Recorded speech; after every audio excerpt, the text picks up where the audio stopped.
obra não predial, gente, é igual eu falei já no início lá. Vocês cadastraram lá no CNO, pouquíssimas informações, apenas lá aquela classificação da medida lá como outra, né, no geral, 99 praticamente vai ser aquela opção outra. A metragem lá, né, o valor do contrato. E lembrando que é empreitada total, não sei o que, tem toda a história. Consórcio, aquela ladainha toda que a gente conversou ontem. Então, isso aqui praticamente que ele vai estar falando é isso. Só que o que vai acontecer? A aferição, vou falar um monte de coisas aqui, depois vou ter que pular várias partes, tá? Mas porque depois vocês vão estar sozinhos aí, vocês vão ter que pegar e olhar. O que vai acontecer nessa aferição de obra agora por contrato, ele não tem nada a ver com esses campos aí. Categoria, claro, destinação, tipo, se vai usar fator de ajuste, fator social, nada disso. Ele vai pegar, para fazer o cálculo de uma obra e uma aferição de uma obra, ele vai pegar o valor do contrato que foi ali informado, vai ter os campos, nós vamos passar por todos os campos aqui, vocês vão enxergar tudo isso aberto, pode ficar tranquilo, que vocês vão enxergar o que eu estou explicando aqui.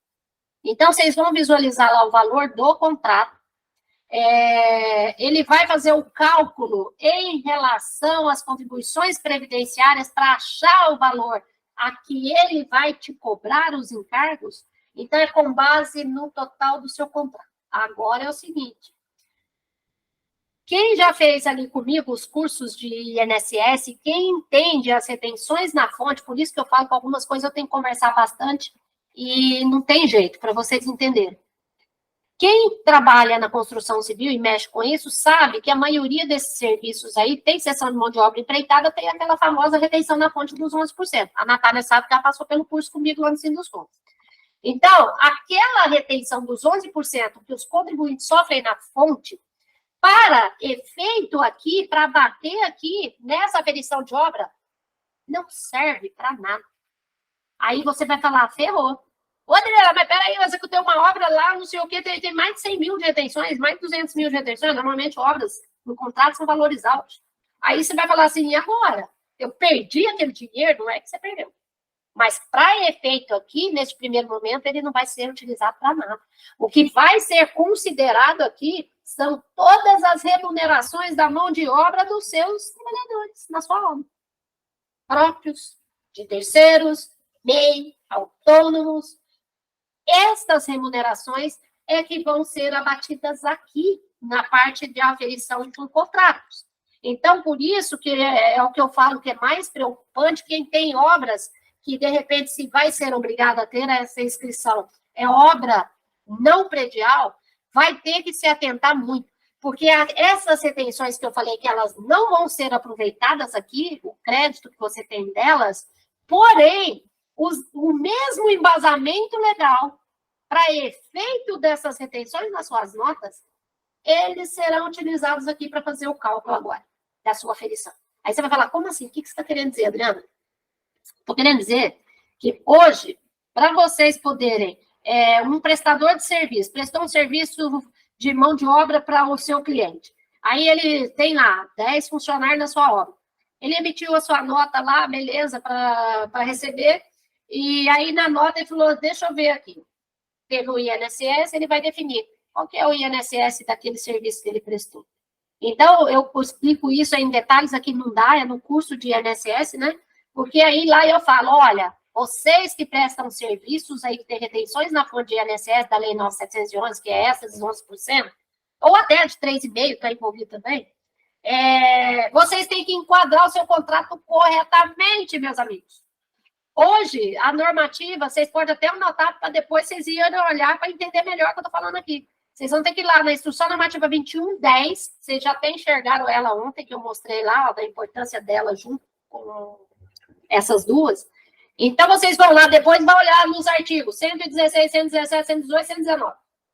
Aqueles 3 artigos que você tem que atender para poder você destacar o seu INSS na sua nota fiscal, que o seu tomador vai te fazer a retenção, aqueles artigos, sim, eles vão ser aplicados aqui para poder o sistema do Cero achar a sua base de cálculo, para depois ele aplicar os 36,8. Aí você falou, danou-se. Aí você já começou a pensar, ixi, vou olhar a cláusula do meu contrato. O que ele define, por exemplo, lá no artigo 116 dessa IN 2110? Está definindo assim, ó, Se o prestador, né, se houver informação e em valor de quanto você vai gastar na execução desse seu serviço, quanto você vai gastar de materiais, de equipamento e de mão de obra, meu amigo, está especificado, tem uma cláusula definindo, um contrato de 1 milhão, você colocou que 800 mil vai ser material, você vai guardar essas notas aí, se eu te pedir depois, você vai me apresentar, você vai ter que locar equipamento do serviço que vai prestar, então tá bom, mas 100 mil, só 100 mil, sua mão de obra? Não tem problema não, no seu contrato, eu vou enxergar isso no seu contrato, e se eu te pedir um dia a comprovação, eu tenho como comprovar isso? Beleza, então eu vou fazer a sua aferição aqui, da sua inscrição, eu vou mostrar depois, vocês vão visualizar isso que eu estou falando, porque vocês vão ver depois os 3 campos que atendem a esses artigos, e aí, beleza. Se você entendeu que o seu contrato está ok, está lá, você vai para a opção 1. Então, moral da história, ele vai fazer o cálculo apenas com base naquela mão de obra efetiva que tiver no seu contrato. Agora, não tá? Aí ele já falou, ó, na impossibilidade, se não tiver discriminado assim, sem assar, depois vocês vão ter que ler isso lá, gente. Senão eu vou ficar aqui até meia-noite e a gente ainda não vai passar da metade. Aí vocês vão ver lá que ele explica depois, que aí ele fala, se não atender, então, aquele artigo, vai para os próximos. Aí o segundo, não atendeu? A base de cálculo para determinados tipos de serviço não pode ser inferior a 50%. Aí acaba, você já começa a ter uma retenção mais alta. E às vezes sua mão de obra efetiva seria só 20 ou 30, porque você não adaptou o seu contrato, você dançou aqui na hora de aferir sua hora. Aí você tem que pensar sempre. Aí você vai falar, mas não estou nem aí, Adriana, eu vou fazer pela contabilidade regular.